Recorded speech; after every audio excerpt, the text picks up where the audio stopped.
And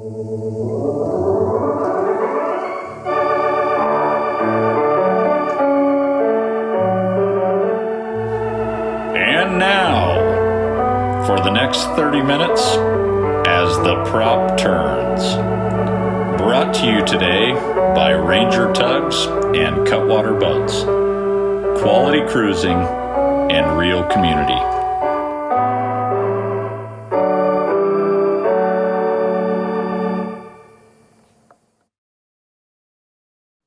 Never got paid for the voiceover on that. The check's coming on that. Check's in the mail. Check is in the mail. So thank you for joining us, everybody, for our 8th installment of As the Prop Turns. Today's topic is winterizing. Real quick, I'm going to introduce everybody on the call. We have Jeff Messmer, our Vice President. Morning. We have from the Great White North, Andrew Custis, our General Manager. Hi. Next to him, Kenny Mars, our Customer Service Manager. Hey-ho. Tim Bates, our Delivery Captain and Engine Specialist. Hey there. Brian Ducott, our Marketing Associate. Morning, everybody. And myself, Sam Bissett, the Marketing Director. Real quick, couple things. There's a Q&A button at the bottom of your screen. Feel free to type your questions there. Most of you probably are already familiar with that. If not, type them there. We'll do our best to get them answered during the presentation. And if we do run into some sort of technical problem with Zoom, give us a few minutes and check your email. We'll start a new webinar and send you a new email to log in. Other than that, we're going to send a follow-up email by hopefully tomorrow afternoon. It will have a link to the full video from today's presentation and a link to a Dropbox folder with the PDF version of the presentation. So you can pay attention today, not worry too much about notes, and you'll be able to get all of the information very soon, and we'll send that to you. Okay, so on to Kenny Mars. There he is. Kenny? How do you? You got to snap out of it. Got my co-host here today. Okay, fine. Let's go to Serious Town. So Andrew is going to sit in on this with me. We'll kind of go through our slides, but the biggest thing today, we're going to go through winterizing our boats. We have a little caution here just to make sure that if you guys do have questions when winterizing, don't hesitate to reach out. We're going to kind of go through everything we do at the factory. But just a little disclaimer that you can have some damage if not done or winterized properly. So we have our fundamentals. This is what we're going to cover today and why we are winterizing our boats.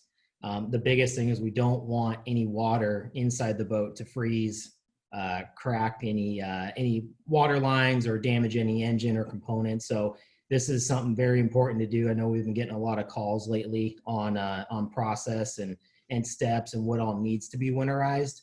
So we're going to go through some of the techniques we use at the factory. We're going to winterize some of the systems with pink RV antifreeze, and then some of the other systems we're going to blow out just with an air compressor. So we're gonna run through a few of those procedures here.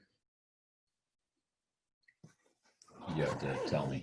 You're on next slide. Next slide. I gotta take this jacket off. This thing is all kinds of hot. We got the fire started now. So Yeah. We're gonna warm up. There we go. All right.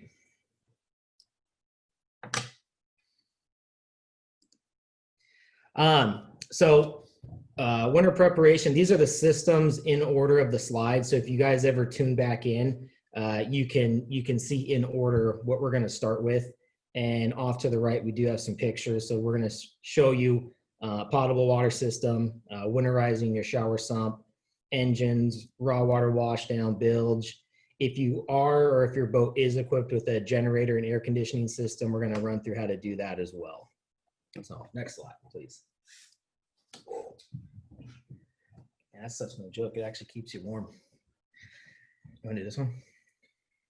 Yeah, so we've done in the past, you know, as boats leave the factory or this time of year as they start to ship over the mountains and get to where they're going to hit freezing temps. We've done several ways to winterize. This is basically a way that we prefer to do it because so many of you know when you put RV antifreeze into the freshwater system, it's just hard to get out when the season starts. The taste is there. You got to really flush things out. So we've done it and created basically a device that has a pressure regulator, and we use a portable air compressor to do it, but it has a pressure regulator, and it's really important to make sure that you have that in there so you can set it to a maximum of 20 pounds that won't, if you leave your compressor on or you don't close the valve, that you're not going to blow any lines apart in the system.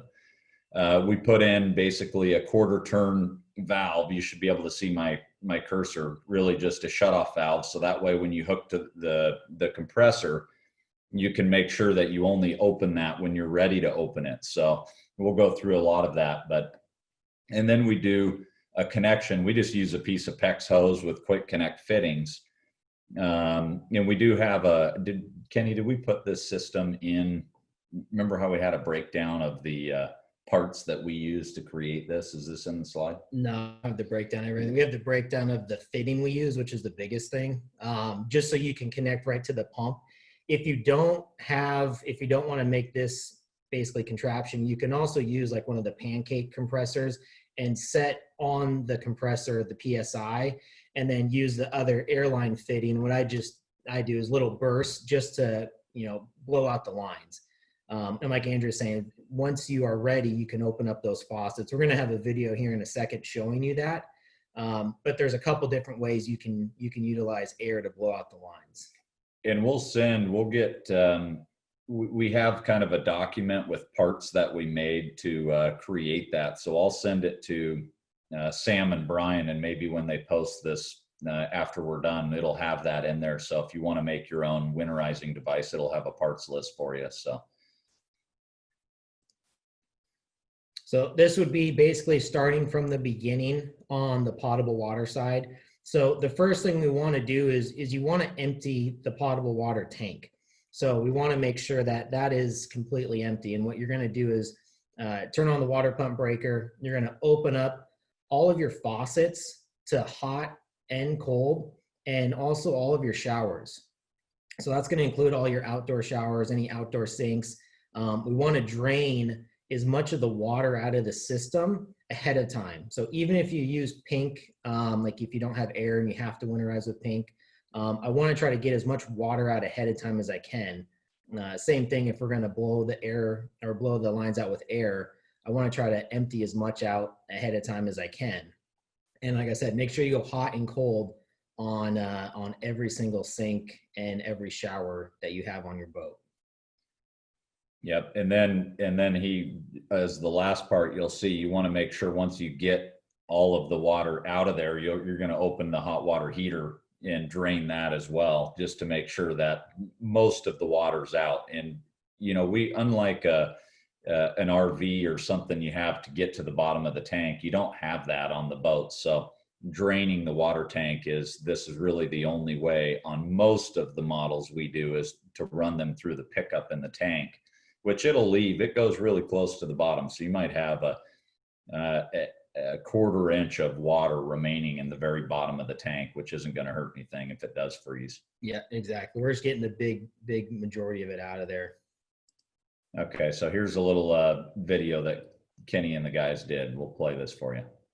So this is step number one, just emptying the tank. So we turn the water pump on, and now we're going to go to all the faucets, and we're going to open them up hot and cold. And obviously we're not going to go through every single one, but that's what we're going for right there. Is you just want that water to be sputtering out on every one of your devices on hot and cold. And then here we have our, good. Let's say, if you want to talk about it, I can kind of pause. Yeah, so here what we're going to do is, now that we have everything, the tank is empty, what we're going to do is we're going to blow out the lines. So here we have our fitting. We're going to disconnect the hose on the potable water pump here, and that way with the air compressor, we're just going to blow out the lines. Now, are you disconnecting the inlet? So for the valve that's in my hand, yeah, we're going to disconnect the water coming into the pump, if you don't have that set up and you're just blowing out the line with a nozzle, you're going to disconnect the outlet and then blow out from there. And then what I'll do is I'll turn the pump on and try to evacuate as much water just out of the pump itself as I can. Yeah, and you'll see on each of the water pumps, this is a Jabsco. Some of a lot of the boats will have a Johnson pump, but they all have quick disconnects on them. There's a little blue slider there. You just slide that open and you don't even need any tools to pull it out with this way. So you don't have to undo hose clamps or anything else. You just slide that disconnect, pop the hose out, and then you'll pop that fitting into the same side of that inlet side of that pump. So this would be if you're using the valve in your hand and just blowing out the lines, you can see how easy it is to pop the hose on and off. And now if we have our setup, pop that lever out, remove the strainer, and you can see how easy it is just to open and close those. So then that guy goes on, that's hooked up to our air compressor, locked in, and then we can then go and open up the faucets once we have our pressure on.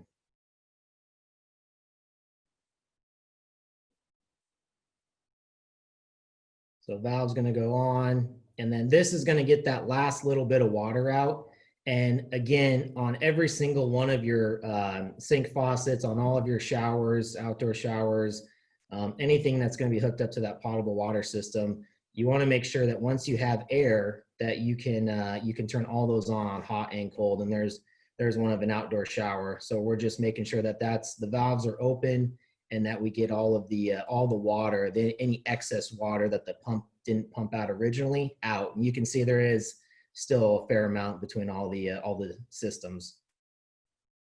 You'll hear the air coming through these. You'll hear it the whole time. And one thing, when you go to open the air to winterize, it's better to make sure you already have at least one faucet open, so you're not just pressurizing the system. So that's kind of why we put the shutoff valve, so you can hook it, shut the valve up on where the attachment we make, and then go open up. And that's why you only need about 20 PSI. You don't really need a whole lot. All we're doing is just trying to blow out the lines. So what are you doing here? So right now, this is on a 31. We're just opening the valve that you were talking about on the hot water tank. And then did you make a hose or something that hooked to the hot water tank? No, that's just in our way. Got it. That's going to the pump that's down there. So depending on the hot water tank you have, you'll have just about a quarter turn valve right here that Andrew's highlighting. If you have one of the older tanks, it actually has a hose spigot like you would for your garden hose at your house, and you would just open that valve all the way up and drain any excess that might be in there. Okay, so now we've done our potable water system. Now we're going to do our shower sump. So we have two different versions right here. The one on the left is if you winterized with air, what you're going to do is just put some of the pink RV antifreeze in a small jug, and you're going to pour it right into the drain. And this is where it's nice to have a helper, because what you're going to do is one person's going to pour into the drain, it's going to go down to the shower sump box, and then discharge overboard. So it's important to have someone on the outside verifying that the pump is kicked on and that you do have pink being discharged out of the shower sump. On the right-hand side, if you winterized with pink in the potable water system, you don't necessarily have to use the jug and pour in the drain. What I do is I just take the shower head, go down to the drain, and with the pump still on, the water pump still on, you can just let the antifreeze go right into the shower sump box here. So the biggest thing is just to make sure that you get pink inside the shower sump box, and then it is kicking on and discharging overboard. If you have say a 41 and you have two different showers and two different shower sump boxes, you're going to have to do each one. Yeah, and the other part to remember, if you've used your showers before, they're going to have water in there. So when you're pouring RV antifreeze through the drain or using the the faucet, like Kenny was saying, if you winterize with the RV antifreeze, then you'll want to make sure you run quite a bit through it because it's going to be diluted with the water that's already in the box. Yeah. And here's a video of the shower sump that'll show you the winterizing procedure there. So if you did winterize with pink in the potable water system, the pump would have to be on. If not, then you would just pour directly into the drain. So we're going to pour in the drain, and then Sam has some great footage of the pink being discharged. Just a little note, make sure that you are using RV antifreeze, which is safe, and don't use normal antifreeze. We get calls from people that have used like antifreeze that you'd put in your vehicles, and that is not good to put in any of your systems or on the ground. Yeah, if you got a gallon of the Volvo Penta antifreeze, that's not the stuff we're using here. We're using the stuff for a potable water, raw water system. Okay, yeah. Oh, so head and holding tank. On this one, we have a couple of different ways to flush the toilets on our boats. You have a raw water flushing toilet and a freshwater flushing toilet. So if we are flushing with a raw water flushing toilet, then what you're going to do is, first step is we always want to start with a clean black water tank. And I think everyone knows how to pump out at this time, but it's good to do a couple fill and flush sequences before winterizing, just to get as much of the black water out of the tank prior to winterizing. So once we've done that and we know we're starting with a clean black water tank, what we're going to do is we're going to close the raw water seacock. We're going to take the strainer cap off, and then we're going to pour our RV antifreeze into that strainer. And this is where it's helpful too to have a hand, because as one person's pouring into the strainer, the other person can be flushing the toilet and making sure that you have paint coming all the way up to the toilet. And then we'll flush a handful of more times just to get paint going all the way through those lines and to the black water tank. And then just make sure that, you know, as we're going through and we're talking about raw water seacocks. So every boat that we build that we build today has a raw water head or a seawater head, other than the Ranger Tug 31. It uses a freshwater head still today. But every boat that has a seawater head has a seacock located usually in the back of the boat, engine compartment, or underneath on an outboard. It's usually underneath the outside main big hatch there. But that's what we talk about. Closing a raw water seacock is one of those. And then go ahead, Kenny, on the 31, what you would do different on the freshwater version. So the biggest thing is you want to turn the potable water pump on because you're flushing with fresh water on that boat. So you would turn the pump on, you would flush a handful of times just to get any water that's in the lines out. At that point, once you're basically just having air come through the toilet, it's not having any more water come through. You're going to pour your antifreeze directly into the toilet bowl and then flush that down. That'll ensure the rest of the lines and everything going to the black water tank have been properly winterized. And if your boat is equipped with a macerator, it's good to pump some antifreeze through there. Not all of our boats have macerators, kind of depending on where you boat. You may or may not have had a macerator installed, but that is something to keep in mind too. If you have that, you don't want that to freeze and crack over the winter. Yep, and just remember this part about turning the potable water pump on or doing it. You're going to do that part of it on a freshwater head for a 31 when you're blowing the lines out with air. So that was a few slides back that you would have your compressor hooked up, and then you would go and press the button, you know, to release air out of the toilet.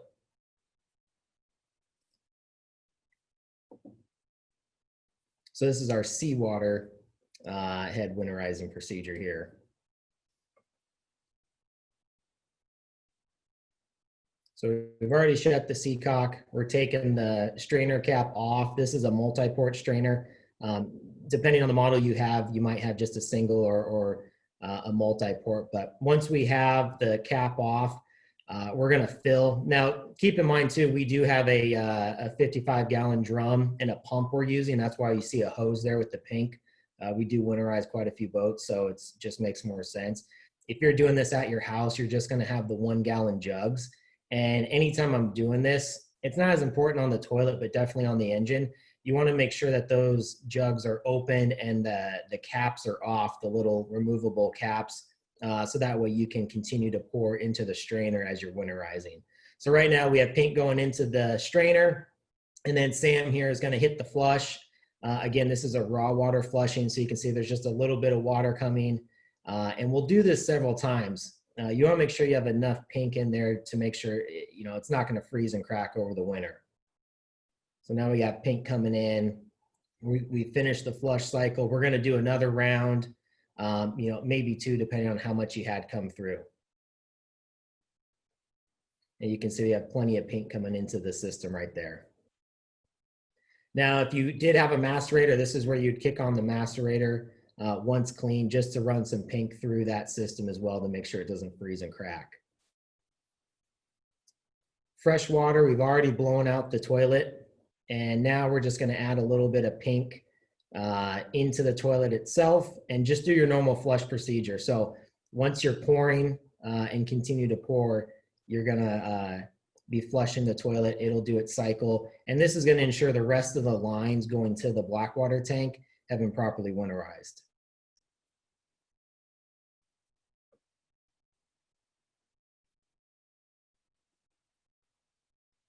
And if you have multiple heads, you're going to want to do each head individually as well. So in a second, this is on a 31. We're going to go back to the midship berth, and we're going to do that toilet as well, because we want to make sure everything has been properly winterized.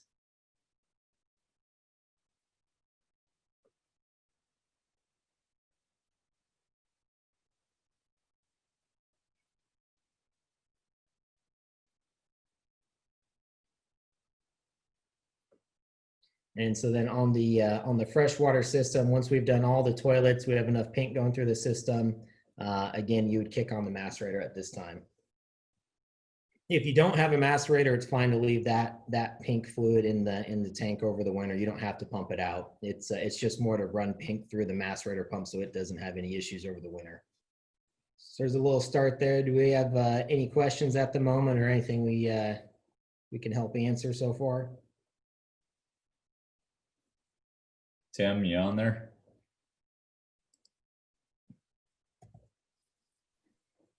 Can't see. I think we lost comms. There we go. There we are. Hey, we're back on. All right. I was going to have to climb the tree and get the antenna working again. Tim's on mute. Go ahead and unmute yourself there, Tim. I'm with you now. All right, there we go. How are we doing there? Do we have Yeah, we got a few questions here. Yeah, Barry has about 15 questions for you guys, but we'll get about 3 or 4 going. It looks like we got a text here from Steve. Steve, we definitely can't read that on the webinar here, so we'll go back to Barry, and he was asking if water is in the bilge, should it be pumped out if the boat's in the water? We're going to go through that. We got slides for bilge and everything else here shortly. Okay. Second question from Barry here is to empty the freshwater tank. He's wondering if he can just push a flexible hose down the fill into the tank there. So Barry's boat is in the water, and I believe we're going to talk a little bit about the differences of boats that are in the water versus on a trailer. And the winterizing part that we just did are really for boats that are coming out of the water. It's going to show them how to winterize all the different systems, but it doesn't really apply to someone like Barry that keeps it in the water in an area that you boat, 365 days a year. Our water on the West Coast doesn't freeze. Where on the East Coast, it's a whole different deal. So we'll get through that stuff too. Okay, lots of questions here on how much antifreeze it takes per model from a 23 up to a 29. Kenny used about 47 gallons out of our 50-gallon jug on that. 19 takes we had to do on some of these, but no, I think you should be able to do it, 10 to 12 gallons. I think the biggest thing is depending on the engine and how much you're running through the engine. That's going to take a handful. I would say if you had 12 gallons and especially if you're blowing out the lines and not putting the pink into the potable water system, it's not going to take a lot. And worst case scenario, you have some extra for next year and you can hang on to it. That stuff doesn't really go bad. Right. So Doug Smith asking about draining the hot water heater on his 29. Do we usually connect a hose to the drain there, or is that okay to drain directly into that area up forward of the berth? It usually has a short hose that leads off of that water heater that'll go down to the bilge. But I always watch and do a little bit just to make sure. And there was a time on the model that sometimes there was a hose or there wasn't. If it doesn't have a hose off the drain fitting, then I would put one as you blow it out with air. Then I just have a long hose that attaches and put it outside so all that water goes in the cockpit.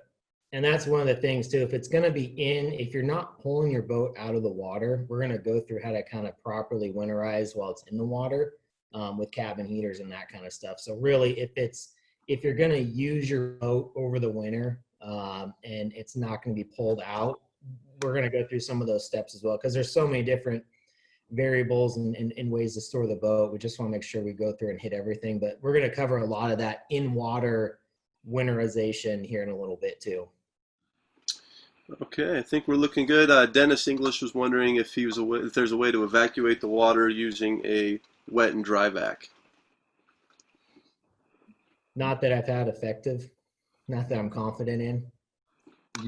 You might be able to hook something to the, from the hose off the pump going to the tank or off the hose off the pump going to all the fittings, but it's just as easy to have a small little portable compressor. They make so many compact ones now just to blow everything out.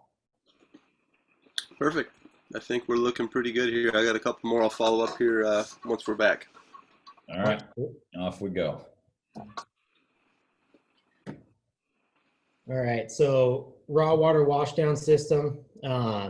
So this is what you're gonna see too is even if you have your boat out of the water or it's on a dry stack, if it's on a trailer, we always suggest that you shut the seacock. And the reason we do is you don't wanna just waste antifreeze and have it go out the intake. So on a lot of these, when you see the first step to shut the seacock, it's something we recommend even if the boat's out of the water. Because you're just going to waste the antifreeze if you're pouring it into the strainer and it's overflowing. So to do the raw water washdown, we're going to shut the seacock. We're going to remove the strainer cap. Now that's going to be the multi-port or the strainer cap coming right after the valve. And both got to call at the same time. You're gonna so right after the valve, and then what you're gonna do is you're gonna turn the pump on, and you can see the pictures off to the right. The top one you can see we're just getting all the water out. The bottom one we start to have the pink flowing out of it, and then the picture in the middle there you can see that we have plenty of pink getting into the pump, and then once it's coming out the hose, you've winterized the entire system. So we'll have a little video here next to show you the full process from start to finish.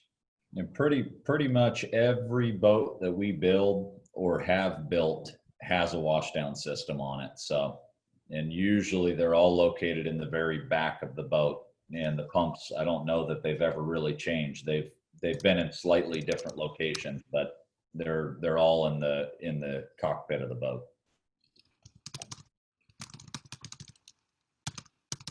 Hey, Tim. Hey, bud. How we doing? Typing away. Yeah.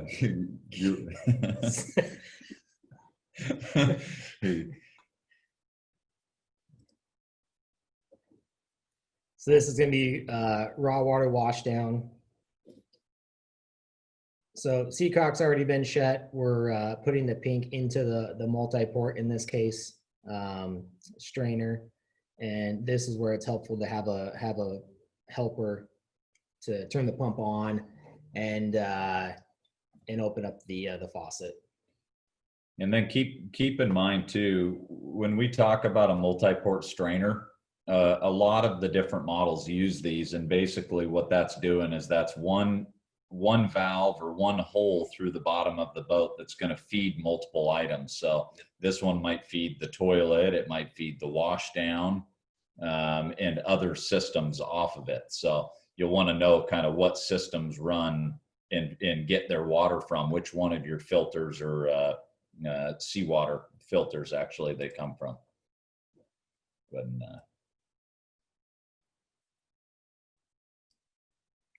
So there's the pump running. You can see you have paint coming through. And then what you'll see is Sam's handiwork of turning the hose on and making sure you have paint flowing out of there. So now we have paint coming out. So now that raw water washdown system has been completely winterized.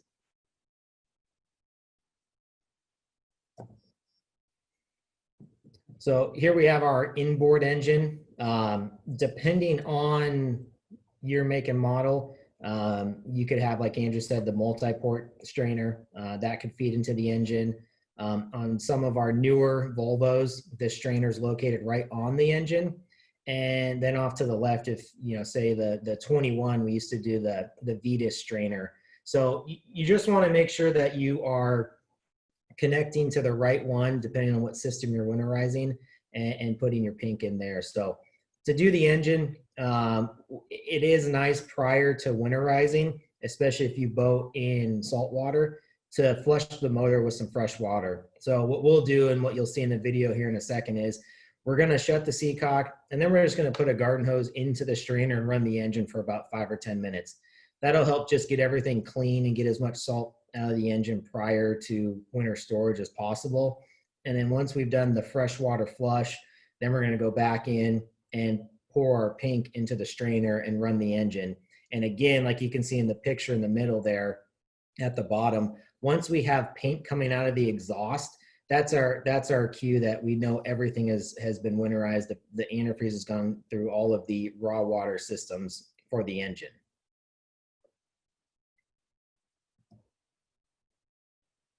So first, what we're going to see is the flush. So we'll have our seacock we're going to shut. You're good. And then we'll take the strainer cap off and run just some fresh water through the engine. So valve shut. We're going to take the strainer cap off. This is on the newer ones. Correct. Yeah, this is a newer D4. And then this is where it's handy to have a helper. One person can pour the water in the strainer, the other person can start the engine. And not so much important on the freshwater side, but once you are doing the pink, that same person who starts the engine and stops can look at the exhaust. And once you have pink coming out the exhaust, then they can run up and turn the engine off. So this is just our fresh flush on the motor right now.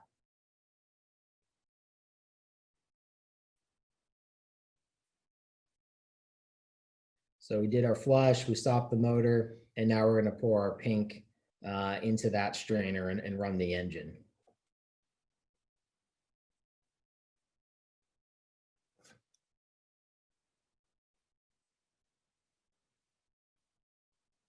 So this is the part that Kenny says, if you're doing it with bottles, make sure they're ready, because it's gonna take down a gallon of that RV antifreeze pretty darn quick. So you want to have, you know, how many does it take, Kenny, to do an engine? 2 or 3? Yeah, I usually have 4 open, ready to go. If my helper's not as quick, I'm not saying Sam's not quick, but if it takes them a little bit to get back to that stop button or to shut the engine off, I don't want to run out of pink. So before doing this step, yeah, it's good to have all 4 gallon, the individual gallon jugs open and ready to pour in there. Once we're done, then we're going to put the strainer cap back on and lock her down. And Tim Bates, can I have you on here for a minute? Calling Tim Bates. We got a question for the Volvo Master. So when you winterize an engine, and I remember there was something maybe different about a gas or that way, is it only on the raw water cooled? All of our engines are freshwater cooled that we use on the diesels. Are you supposed to warm them up or get them up to temp before you winterize? No, with the gas engines or any engine where the raw water runs through the motor, you have to wait till the thermostat opens. On our boats, that raw water is really only used to cool down, say, your coolant, your fuel, those kind of things. So your thermostat's only affecting the coolant in the motor. It doesn't have anything to do with the raw water coming in. Okay, perfect. I just wanted to make sure that's kind of outlined there. With everything that we have done as long as we've been with the company is freshwater cooled. So you're not relying on the thermostat to open or close to get the antifreeze through the rest of the system. I'm going to turn my camera off this time. Thanks, Tim. See you, Tim. And then if you have an inboard, this is nice. We already did the inboard, so we're gonna go to the next slide. There we go, outboard. Outboard. What you're gonna do is, especially if you have it on a trailer, if it's on a dry stack, make sure you trim the motor all the way up. You can remove the shock absorbers if they are installed there, and then you're gonna trim the motors all the way down. And then once they're down, you can see in the picture on the lower left, you just have your flush port. So what you're going to do is just hook up your garden hose directly to that flush port and turn the water pressure on. So the cool thing about those is you actually don't have to run the motor. You can just let the pressure go through the entire system. And you'll see here in a second in the video, but you're just going to let it run for 5 or 10 minutes, flush everything out. Especially if you're in salt water, this is really good to do, and give it a good rinse prior to putting the boat away. Yeah, and you should do that every time, whether your boat's in the water or not. You should be flushing your engines if they're outboards. It will save your engines. If you don't flush them with fresh water, it's going to be the only thing that really kills an outboard. So yes, whether you're on a trailer or not. Yeah, especially if you're trimming your motor up every single time, that's something we've always recommended. And the nice thing is, again, you're not running the engine. So what I usually do is have the motor flushing out, and then I can do shore power. I can get my electronics turned off if I've just got done or came in from boating. I don't worry about losing water pressure, because if I do, nothing's really going to happen. It's not like my engine's still running.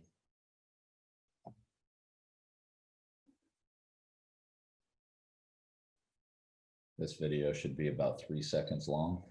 Well, we did 2 motors, so it's 6 seconds long. Right. And then we sped up the second one. So we're going to lift the motor. We're going to take the shock absorbers out. We're going to trim it back down. And then we're going to go all the way down with the motor.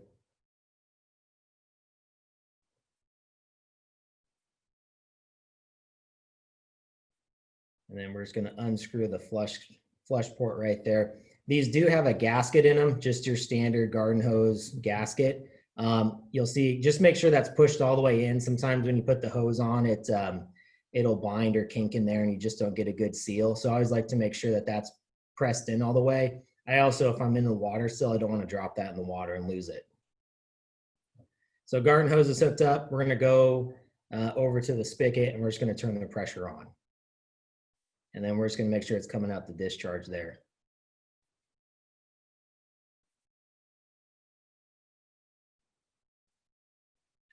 You don't have to blow these out with air or anything, right, Kenny?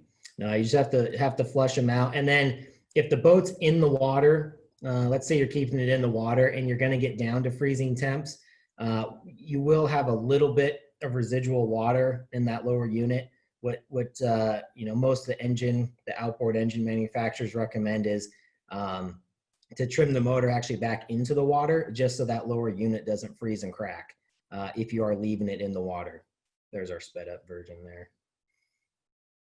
And if it's out of the water, you can just let it sit there, drain any excess. But really on the outboards, that's all you have to do to get them winterized. Yeah, in the old outboards, you heard people talk about fogging the engines and doing a lot of that. You don't need to do that with the newer 4-stroke stuff. It's more about making sure the fuel in your tank. Or do we talk about that? We will, yeah. Okay. We're going to talk about engine maintenance too. I'm getting ahead of myself here. It's all right. All right. So here's our bilge pumps.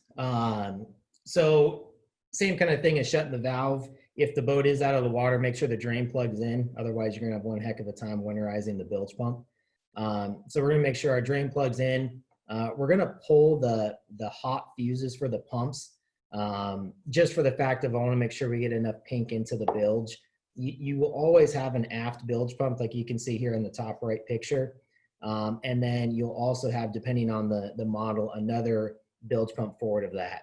So the most important thing is to make sure that aft one has been winterized. That's the one that receives the majority of the water from the boat. So what we're going to do is once we have enough pink in there, then you can go inside, and then what I do is I just hit the manual switch for the bilge pump to discharge, and then you can see on the lower right hand picture we have pink coming out of that discharge there. And the biggest reason, if you're on an inboard diesel, one of our boats, usually the front bilge is up maybe 4 inches higher than the rear bilge, maybe even more than that. But on a lot of the inboards where we put the rear bilge down low, we put a check valve in there too. So every time that bilge turns on, it's going to hold water in that hose leading up to the valve. And so you want to make sure to get that water out of there. That's the stuff that's going to freeze. The forward bilge, when it turns on and shuts off, because it's not, you'll look at the aft bilge, it's in a really small space. And the whole reason for the check valve that's in there is so the bilge pump doesn't cycle. Because every time a bilge pump turns on, then when it turns off, a lot of that water remaining in the hose comes back to that small compartment and wants it to continue to cycle. So usually just the back ones are the most important to winterize. The front one should kind of self-drain. Yeah. Yep. And honestly, unless you've had a lot of water there, that pump's probably never seen water in its lifetime anyways. The front one. The front one, yeah. Right. That's why we really focus on the aft.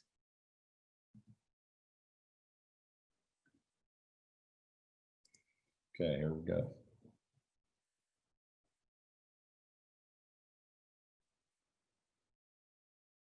This was the most uncomfortable one to shoot. I have a camera sticking over my head. So drain plug is in. Otherwise, all that antifreeze you're using, Kenny's he's up to about 72 gallons of RV antifreeze now, but sorry, John. all that antifreeze is going to run out of the boat. So hot fuse out so the pump doesn't automatically kick on, and then drain plug in. And then we just had Sam flip the switch inside. And what you're going to see is once that aft manual bilge pump switch has been turned on, it's going to pump out, and then you'll see it discharge off the side. So especially if you've had water, if there is water down there, which especially on the dripping packing glands, you're going to have a little bit. You might want to do this once or twice, or cycle it once or twice, just to make sure you get enough pink in there that you're not going to have any water freeze in the bilge. Did you talk about removing the drain plug when it was on the trailer and getting rid of the water that might have already been in there? No. So it's not a bad idea if you're on a trailer or in an area where they can get the bow up a little bit. It's good to make sure that you're keeping your bow high, and that your drain plug, when you're done and on a trailer, you want to keep your drain plug out. Because during the winter time and all the rain or snow, depending on what you get, if it's getting in there, you don't have batteries going, those bilge pumps can kill things. So your batteries anyways, but you want to have that bow higher than the stern and the drain plug removed.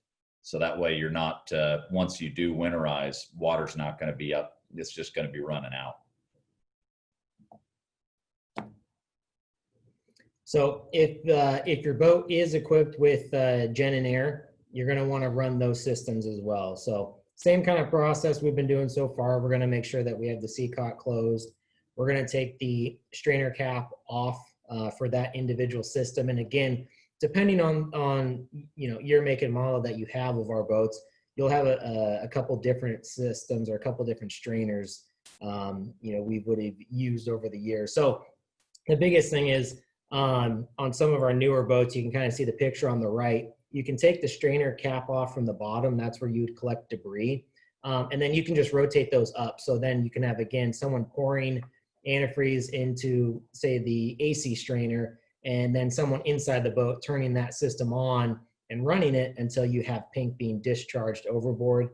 Same process for the Gen. seacock closed, strainer cap off, and then one person's going to pour, the other person's going to start and run the gen until you have paint coming out. Yep, and just remember on air conditioning, it's amazing. The engines and generators, they kind of spurt, water. The air conditioning, it wants to be a solid flow, so it's going to use a lot quick. So it's good maybe even to have a funnel or something where you can constantly pour, because you want to keep that full. Otherwise, that air conditioning pump's not going to prime, and then it's going to make it tough for you to get the air that just was introduced in there. And one thing that I would say with any air conditioned boat, to make your life easy, before you pull it out of the water, shut your seacock. That way, and make sure you run maybe your air conditioner unit so it has all the air out of it, because it's a lot easier to prime in the water than it is out. But when you go and you haul your boat out of the water, shut the seacock before you do it. It'll keep that water in there. So when you do go to winterize it, it'll be way easier on you just to turn it on, be prepared, run your RV antifreeze, and you won't have to prime anything again. Yeah, and make sure you have your bottles ready again, kind of like the engine. Have a 2 or 3 open, ready to go, so you can continue to pour. All right, Tim, welcome back. Tim Bates. Yep, I'm here. So we have here, Janet would like to know about, in the wintertime with her outboard, putting the motor down into the water and occasionally running the motor. You want me to answer it? So, yeah, go ahead. So if you get below, what Yamaha would tell you, or Suzuki, or any of the manufacturers, if you're going to get below freezing temperatures for extended periods of time, it's always, I think it's good to run your engines no matter what. If you're in the water, it's good to run them, but it's better not just to idle an engine for 5 minutes. I don't think that does much. I think it's better to go, if you're going to go down to the marina to run your engine once a month, or it's better to take it out and go run it around and put a little load on it. Do you agree with that, Tim? Yeah, and unlike our Volvo motors, the raw water on the outboards do run through that same thermostat. So on those, you have to get above temp for that thermostat to open. Even if you're using the pink, you want to make sure to run that motor up to temperature first, so that thermostat opens and you get the pink antifreeze through the entire system. Yeah, and right, and on the outboard stuff, Kenny kind of mentioned it before. If it's going to get below freezing temperatures, put the engine, just lower it into the water, because an outboard, like Kenny said earlier, it doesn't drain all of the water when it's up. It'll drain the majority of it, and chances are you're not going to have an issue. But where it's those, in the Northwest, we get 2-3 weeks of really cold temperatures where it's going to stay below freezing. And it's better just to go leave your motor down in the water for those couple weeks, and that'll prevent it from freezing, because our water temp always stays above freezing. And it's better to do that, and you won't have any problems. You don't have to run the engine, just lower it into the water. Okay. Did we talk about bilge pumps already? Yes. Okay. Bill was asking about the pod bilge pump. It'd be the same process there of all of our other bilge pumps. Put some of the pink RV antifreeze back there in the pod until you see it coming out the side of the boat there. It's going to be, which pod, like on a Cutwater 32 or a 23? Yeah. Yep, absolutely. Those don't have check valves in the pods, because that water, that you have a much bigger open space where it's not going to cycle. But it might be good on the pod where you do get just a little excess water on any motor bracket, to maybe just, instead of winterizing the bilge pump, you might even just suck some of that water out. Or there's a drain plug on, I think, isn't it, on all the pods, all the sealed pods, yeah, especially if you're out of the water, you can pull the drain plug. And that's the easiest. And we had a few questions there too. I don't know if you guys already covered it, but boats on the trailer, I think we always recommend, get the nose up and make sure you pull all your drain plugs out. And that way you don't have to worry about water in the bilge, rainwater or anything else. Yeah. We got one here from Dave, who's asking if that's his boat in the picture here. Dave. No, I think that's John and Gloria. Okay. Oh, the 41s? Yes, John and Gloria. Okay. Yeah, we did use Dave's boat for a few months before he took delivery. We did not. That's a For joke, about Dave. 6 months.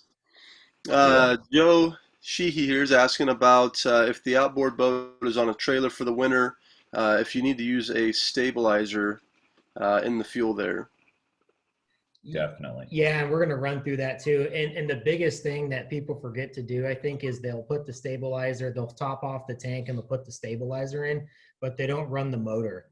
So it's good to run the motor to get that stabilizer through all the filters and into the engine and filter, because that's part of the system and part of what you want to keep clean and especially over the winter when you're not using the boat. So it's good once you've done that to run the motors too.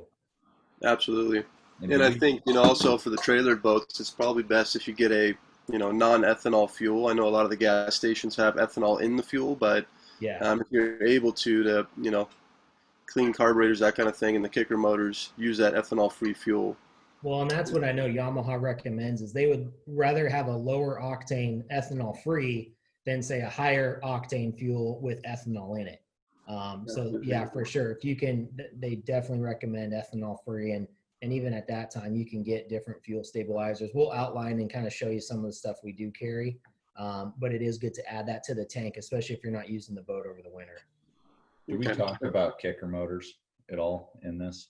Other than maintenance and just Tim, do you want to just talk real briefly about the importance of ethanol free on a 9.9 and running fuel stabilizer if you don't, that and what you're going to see because we do get a lot of those back that where we find even on the 9.9s, the 2.5s, your dinghy motors, things like that. I think it's important to go through that with people so they understand the importance. Otherwise, they'll deal with carburetor issues.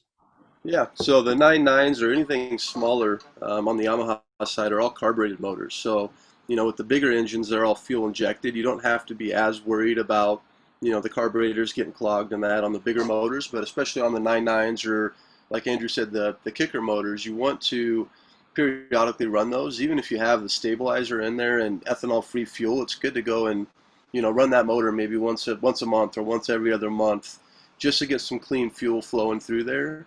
Warm the engine up. Like Andrew said, we do get a lot of those back where maybe the owners don't use them very much, and they certainly get gummed up, and you're looking at a new carburetor or at least a good carburetor cleaning, if you're not running them often. Is there a way to drain fuel for like the storage if you're not using it? Is there an easy way just to drain the fuel out of the carburetor on those?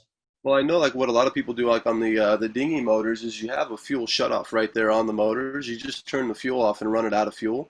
On the 9.9s, you absolutely could disconnect the hose on the front. I think there's just a clip where that hose connects to the motor. So you could just disconnect it, run it dry, reconnect your hose when you're done, and at least that way you don't have that fuel sitting inside the motor. So that'd be a good idea for any of the non-fuel injected outboards. The best thing to do is probably run them out of fuel. Yep. And those clips do have a little like a ball bearing, a little stop. So once you disconnect, it's not like you're going to continue to have fuel run out of that hose either. Yep, and you're quite a bit higher than the tank at that point. So yeah, I don't think any fuel would come out of there. One last one here. I don't know if you guys talked about fuses a bit, but Andrew Ryan is asking about disconnecting batteries for the wintertime. We'll get into We got you covered. Yep. Okay. All right. I got a couple more here, but we'll catch up here on the next questions part. Okay. We're good. I was reading your text. Reading my watch text. Your watch text. So winter storage, and this is without power. This is kind of going to be focused on people who are trailering or have their boat in a dry stack. I don't know of too many places that's going to be in winter storage in the water without power. I think most of the docks are going to have shore power hookups to where you can leave the boat hooked up and charging. But for winter storage without power, we do recommend those like the damp rid bags, the dry air. There's a bunch of different dehumidifiers that don't require power. You can just hang the bags kind of throughout the cabin. The big thing too is when you're using those, it's good to have as many of the like the head door, the galley, you know, as many hatches open just for all the airflow you kind of have. You want that to circulate through the boat, and I want to get as much moisture out of the boat while it's being stored for the winter months. So, you know, we'll hang probably at least 2 of those bags in a boat, you know, on opposite ends. And the cool thing about the bag is they're pretty clean. They don't make a big mess. The water just collects at the bottom of the bag, and then you can take and dispose of it and then hang a new bag if you really had to. So those are good just for moisture. You know, it's also nice to put all the exterior canvas on, draw the curtains. That'll help while the boat's sitting there. So if you do have the boat stored somewhere without power, you know, it's good to charge the batteries ahead of time. Make sure you have a good charge. And if you leave the batteries in, like what we'll do is we'll pull all the hot fuses and we'll put them in a Ziploc bag and tape them to the steering wheel, and maybe just cut out a little section of the fuse block diagram so you know where those fuses need to go. But taping those fuses to the steering wheel, that's your reminder come spring that those fuses need to go back into their slots prior to boating. Yeah, and you take, you know, you just have to remember that's part of the battery removal or what you're doing. If you don't have power, you got to make sure that you kill any hot power on the boat. Otherwise, you're going to come back, you're going to get ready for springtime, and we get the calls one after another in March saying this battery's dead, that battery's dead. And you have to figure out a way to address that. And that's either to, like Kenny said, take all the fuses out of any device that might pull power, like carbon monoxide detectors and bilge pumps and propane detectors and things like that. Or you could, instead of removing the batteries, there's 2 of the worst things that can happen with batteries, and that's the extreme warm or extreme cold. So if you're in an environment where you have pretty rough winters, you know, you're in Alaska or those areas, a lot of people will remove the batteries and they'll keep them, you know, off the floor, and they'll keep them hooked to a battery tender, or they'll leave them in the boat. But it might be good to remove the grounding that attaches the batteries. If instead of removing the fuses, you can remove just the ground wires that go, and that'll stop any power. But take a picture, mark your cables, tag your cables, because we get those calls too that I removed the grounds, now I have no idea where they go, and that becomes kind of challenging. So make sure that if you do that, you know, label them so you're going to remember how to put them back. But if I was in an area without power, and rather than removing all the batteries, then I would probably just pull the grounding off of the batteries, and then I'll take all the charge away and or the discharge away, and you'll be in better shape that way. Yep. And then, yeah, just so same thing, winter storage with power. So, you know, instead of using the bags, you can use cabin heaters. The one on the lower right actually has a winterizing setting on it. So you can set the fan and set the temp. So it'll kick on and off. I mean, it's not going to keep your cabin, you know, at 80 degrees, but it'll keep it above freeze, and it keeps it at, I think, like 45 to, you know, 60 degrees or something. You can set it when it kicks on and off. You know, those are a low profile, but even if they were to somehow tip over or come free, they automatically shut themselves off anyways. But it's good to have a couple little heaters in there.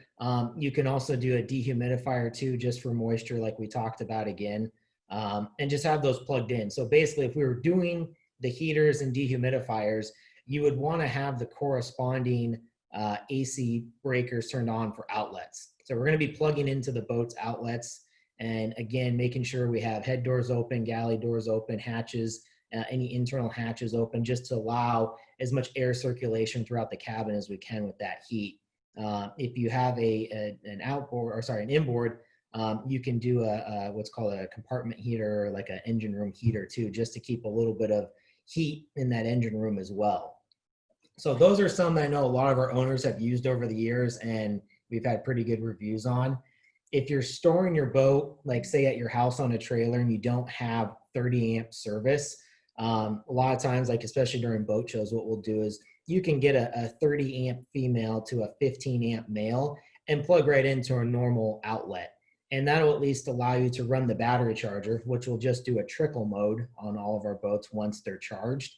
But then that also allows you to have some power getting into the boat and run some of these smaller drawing devices. And I would say too that the storage, whether you have power or not, we see boats that come back, we see customers' boats, maybe we're going to visit them, whatever it is, and you'll find they'll have, in all the outside compartments, they'll put their wet dock lines in there, or have their fenders stored. It's good to have any compartment that has some sort of circulation, but dry out all the stuff that you had that might have been wet, because it just creates a mess. You get moldy areas, and you want to have, so I would try to clear out most of the rear compartments on the boat, and it'll just keep a lot of airflow in there, and it'll be a lot better to get some air circulation instead of having them all jam-packed full with stuff. And I think too, if you're storing your boat with power, whether it's on a trailer, or even if you're storing it if it's staying in the water at a marina and you have power, if you guys have winter storms or power outages or anything, it's good to go check on the boat. Check to make sure you still have power. Check to make sure that the battery charger is still on. Check to make sure your outlets are still on and stuff's running, because we've had that call a lot too of, I got down to the boat and maybe my marina didn't have power. So it's good to periodically check on the boat too in those circumstances. Yep, and just to reiterate one thing about storage without power, the only time you should ever remove grounds or fuses or any of that is if you're on a trailer. I don't know if we said that. Don't do that stuff if you're in the water. Yeah. In the water, that is, all those are there to be safety devices. So on a trailer, you're better off. But yeah, don't pull grounding on batteries and everything else if your boat's in the water. And that's where you should have power at the marina too. You would have that charger on to keep the batteries topped off. So this is the fun one. This is winterizing while still using your boat. So this is one that we get a lot here in the Northwest of people are using their boat year round, but they also want, some of the systems still need and should be winterized. So if you're keeping your boat in the water and you need to winterize some of the external systems like your sinks, your showers, your raw water washdown, you might have an ice maker that has water going to it. In the corner here, the pictures we have are, you have shutoff valves, and then you have the tool to cut, say, the PEX line. So you would run through your normal winterizing steps. So what you would do is you would still blow out all the lines. You'd make sure all your sinks, all of your shower head faucets, anything outside has all the water evacuated from it. You can then go in with the fittings here, and you'd want to put, like say that center fitting there, you'd want to have that shutoff valve somewhere inside the cabin, because we're going to have heat inside the cabin, and the idea is our cabin is not going to get down to freezing temperatures, and especially where we're at here, our water doesn't freeze. We're 53, 54 degrees year round, so that water kind of acts like an insulator. Inside the boat, we would add on both hot and cold these shutoff valves. That way, once we've winterized everything externally outside the boat, we can then shut the valves down. And if you wanted to still have water on the boat, you could add water to the tank, but you have to make sure you have cabin heaters and stuff inside so the interior of the boat does not freeze. Yeah, and like Kenny says, anything, if you're in an area where the water doesn't freeze, he says it acts as an insulator. So just keep in mind, most things below the water line, they're not going to freeze because it's going to keep the boat warm. But yeah, these are meant for the year-round boating that you got to think about, that are above the water line, that are going to be exposed to the colder temperatures. So those are the outdoor sink, the raw water washdown, and you can do that easily by adding in some valves, like he's saying, just to put a valve in there that you can cut the hose.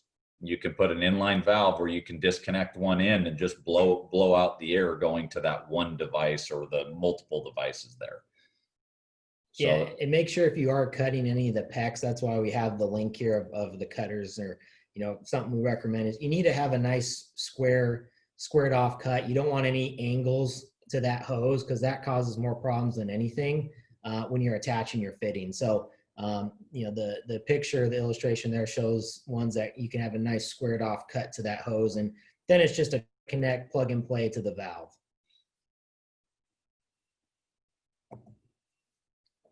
And then some additional things just to think about inside the cabin itself. You know, your refrigerators, your freezers, ice makers, wine coolers. If you're not using the boat, it's good to keep those doors open, propped open. Usually, like what we'll do, we'll put a towel underneath. So like if the freezer's thawing out and you have some water, that towel will collect any of that. And then it's good too, once it's thawed out completely, get rid of the towel. Don't let it sit in the boat, because again, just trying to keep as much moisture out of the boat as we can. We'll want to get that out of there for the full winter months. But in the meantime, it's good to make sure all of those you know, cooling devices have been opened up, and the power obviously has been turned off to them as well. Yeah, and then make sure each one, your refrigerator, your wine cooler, they all have a drip tray. And so there's a drip tray when you defrost them, that, you know, the stuff that ices up or turns to water, you'll want to make sure you empty those. So defrost your fridge and then empty and dry out the rest of the fridge. Just take a towel and take that drip tray and empty it out through, you know, onto the ground or whatever it is. So it'll just keep that moisture out of there. So engine service, we talked a little bit about that before, but you know, especially on I know the Yamaha, and Tim can probably answer for the Volvo. I know Yamaha recommends doing your service prior to winter storage. That way you have clean oil, clean filters installed on the boat. So, and typically in the winter, going into winter, the service yards are not as busy like they tend to be during spring. Everyone's getting their boat unbuttoned and ready to go, and then they want to do service then, which I've always found anyways. It's nicer to get your service done ahead of time, because depending on when the weather changes and you want to go boating, you're already ready to go. The service has been done. So if you can get on that cycle anyways of having your boat serviced prior to winter storage, is a good thing. So we do stock a lot, pretty much everything for the Volvo and Yamaha right now of any of the oil filters, fuel filters, your impellers, your belts, all that kind of stuff. You can get zinc kits. So you can email the parts department at parts@rangertugs.com. So whether you have a Ranger or a Cutwater, we will still have all the service items you'll need for your engine.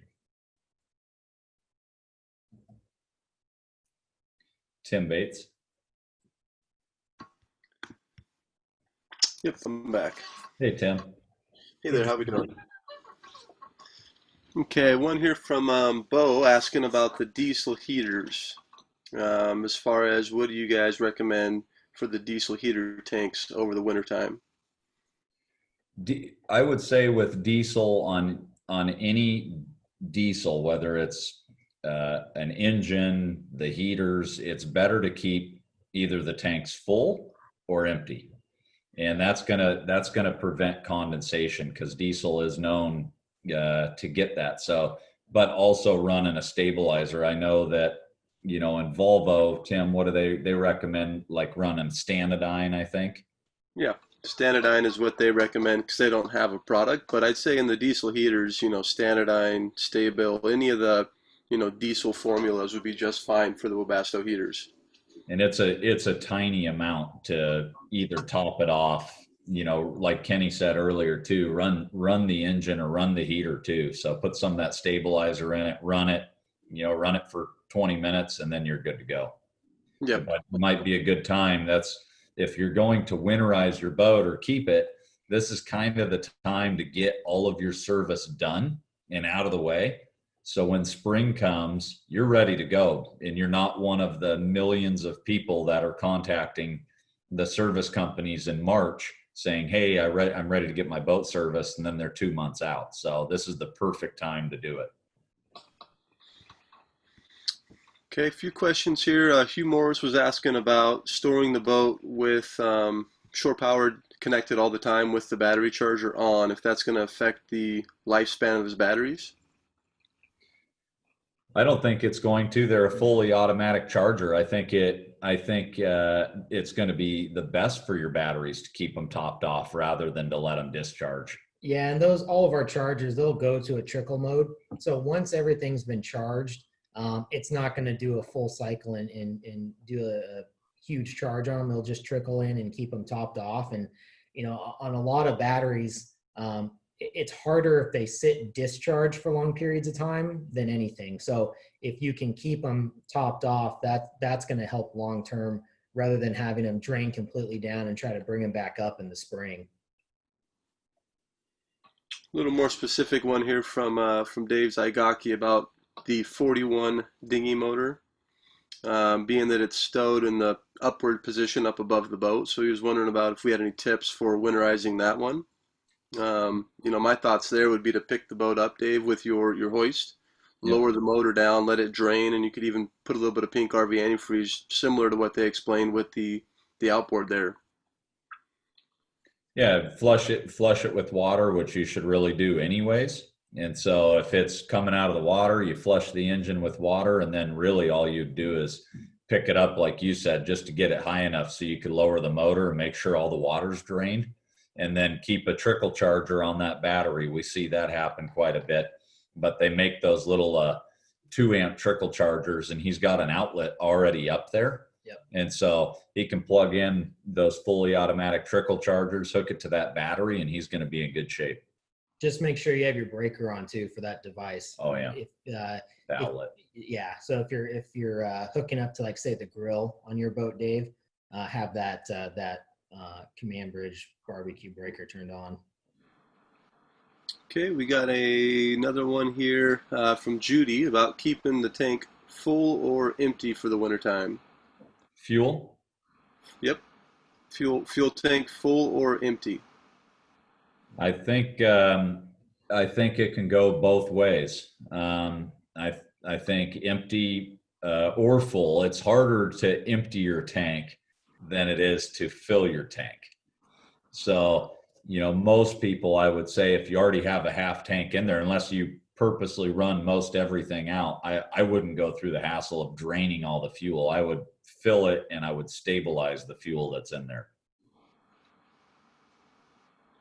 We have quite a few on here talking about the, like the 29s, 31s, Cutwater 30s, how that inverter charger combo unit goes into inverter mode if you were to lose power on the dock. So Bill, Darth Caston, a couple of these are saying to make sure that you at least recognize that if your dock does lose power, some of those will go into an inverter mode. So it's good to at least monitor that. There is a setting you can turn off on the inverter to where it won't go into inverter mode if you do lose power.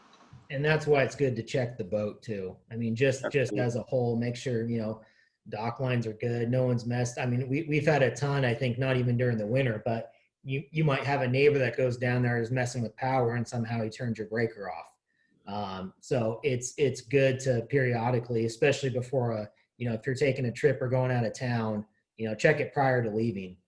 Make sure you're charging, make sure all the heaters are working, because that is something you need to keep in mind too. And those chargers are automatic on, really from 2017 to today. If you don't have any breakers on, so if you don't have heaters on or anything, and it does kick to inverter mode, it's just going to turn off your battery charger and it's not going to draw. But if it switches to inverter mode, it's going to try to run those heaters and other devices on there. So it's good to monitor it. And we talked about going into some of these remote, monitoring systems, but they do have systems out there today that allow you to, subscribe, basically, where you could hook up to your batteries and at least watch what your batteries are doing from anywhere in the world. And so if they're really concerned about that, or they're not going to be around for 6 months, that might be something they go and start to research and figure out what might work for them. Absolutely. Okay, maybe one more here from Doug. He's asking about stabilizing diesel fuel. Had mentioned that some of the marinas do have treatments already in their fuel, and he's just wondering if he can over stabilize the fuel. Yep. think that'd be pretty hard to overstabilize it, but it's good to know, and it's good to ask your marina, especially on the gas side, if they have ethanol or if it's ethanol free in the fuel too. But I've never heard of anyone overstabilizing it. I don't think, have you guys? I think everything that I've ever heard about adding too much stabilizer has been an opinion. I don't think anything, you know, I've only seen fuel that's been contaminated maybe twice in all the time, but it, you know, it was of the opinion of the people that were draining the tanks or doing it that way to clean the tanks, that maybe it had too much stabilizer or the wrong one was used. But I don't think anybody really knows that. No, there's a bunch out there. I think, I mean, like the Stay-Bill stuff's pretty popular. I know Seafoam. There's a bunch. I think as long as you're doing something to help, it'll be better than not doing anything to protect your fuel. Because all of our boats, you have pretty big size fuel tanks. You don't want that amount of fuel to go bad, especially if the boat's just sitting there for months on end. Absolutely. We covered winterizing the hot water tank earlier in the webinar here. Mm-hmm. We did, yes. All right, so that one we're good. Okay, I think we're looking pretty good here.